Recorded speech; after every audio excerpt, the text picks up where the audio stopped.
Now, it's painfully obvious to all of us that ever since the wokies slowly grasped power in 2012 and Gamergate exposed them a couple years later, that Western culture is slowly sliding into the 10th circle of hell.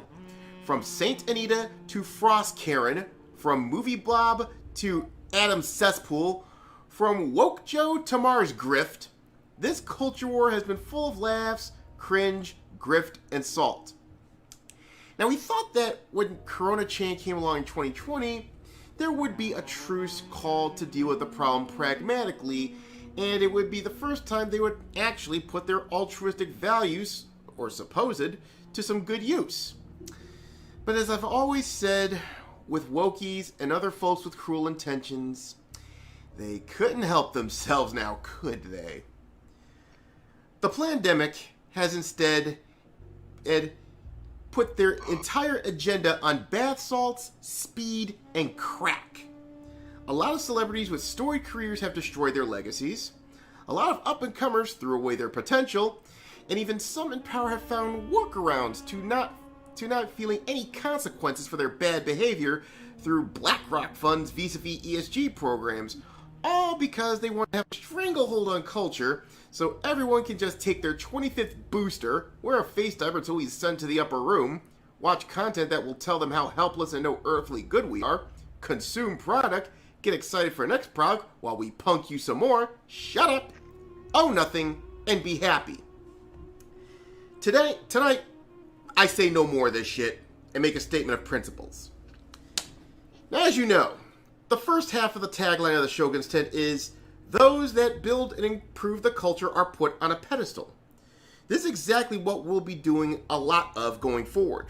We will find to the best of our ability great and amazing works and promote them. Which is why as of tonight, I've created a new channel on our Discord called The Market, in which anyone can show their own stuff or others, and we'll be dedicating a good part of the first half of the stream doing so. Oh, and by the way, if you haven't joined our Discord, consider doing so. But keep in mind, we will be doing our due diligence, so this way we won't have any bad actors coming into the Shogunate. So what's up? We're gonna definitely filter out the good from the bad. Mm-hmm. Yeah. So like I said, we ain't gonna just let you in because reasons. Now if any of us know you, then okay, we'll let you in, no problem. But we will be doing our due diligence, so you know. But anyway, so going forward, we will be promoting other works, and once the Ronin playtest wraps up, I will be reaching out to people so they can invite me onto their streams to talk about Ronin or whatever else they bring to the table. Because right now, it is very important to rebuild our culture. I mean, we cannot wait around for Hollywood to get their head out of their ass and regain their sanity, because chances are, they're all in on the madness. No one is coming to save us. We can only save ourselves. Listen to Hollywood. Or at the very least, get on a lifeboat and get the fuck out of the mess. Tell me about it. No. This leads me to the other half of the tagline. Those that destroy and pervert the culture are put to the sword.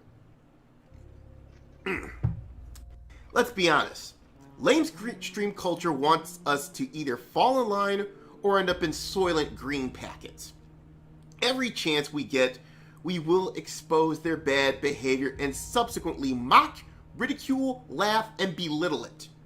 Now, there are those out there, they know who they are, that believe we shouldn't pay attention to this shit at all. I get it. In any war, you will have war weariness. The culture war is no different. Here's the problem. That's what these backbenching scrubs are counting on. They hope that you will lose the will to fight and just say, let them do what they want. I just want to grill. I just want to play games. I just want to live my life. I just. Here's the problem. The culture war has become the great game of our time. Our real-life equivalent of Game of Thrones, except hopefully the ending is better written. Now, just like in the Game of Thrones, the culture war has one rule. You win or you die.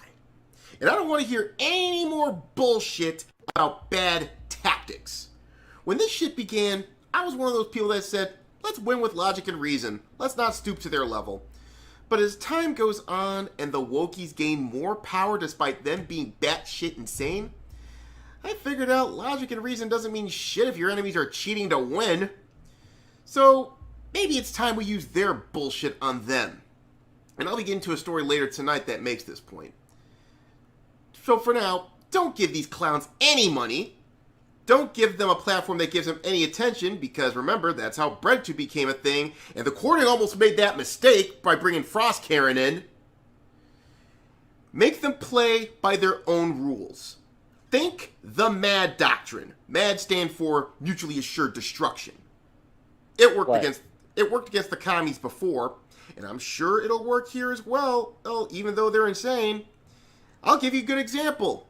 Look what's happening in Canada. The truckers are making a stand with the honking. Culturally, this is what we need to do, because the only thing that leftoids and wokies understand is pain. And if we give them much pain as possible, they'll be left with two options: surrender or annihilation. To make it perfectly clear, I don't want a decisive victory. I want a total victory. I know there are people that will say, well, that's unrealistic. We can't possibly wipe them out. That's what people said about the Carthaginians in Nazi Germany. But our only option is, if we are to survive and make Western culture thrive again, is simple.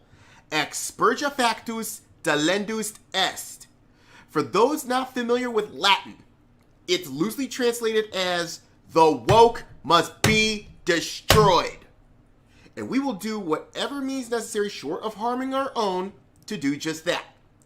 If we resort to pragmatism in the culture war, I'm going to guarantee you we will win. So I say embrace the do or die attitude.